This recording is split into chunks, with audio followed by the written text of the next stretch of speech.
મને અંદર કરાવી દીધો અને ફરીથી હું એમને ઘરે કહેવા ગયો તો ફરીથી મને અરજી આપી દીધી એ લોકોએ કે છોકરો આવું કરે છે. હું વાત કરવા ગયો તો મારી જિંદગી બરબાદ કરી નાખી છે. હું આખું ઘર બહાર છોડીને એમના માટે આવ્યો હતો.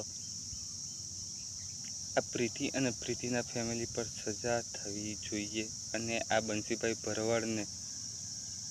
ભરવાડની જે પણ પદ છે રાજકારણમાં ત્યાંથી મુક્ત કરવામાં આવે અને ક્યારે પણ રાજકારણમાં પદ ના મળવું જોઈએ, ક્યારે પણ નહીં. અને પ્રીતિ માટે મેં બધું કરેલું છે. એક કોલમાં એને ગમે ત્યાં કામ હોય ત્યાં અડી જતો હતો.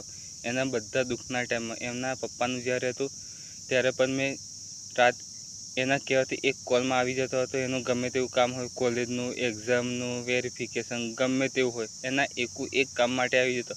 હું હવે મારું ઘર બહાર છોડીને આવી છું અને એ લોકો એન્ડ ટાઈમ પર ફરી ગયા છે.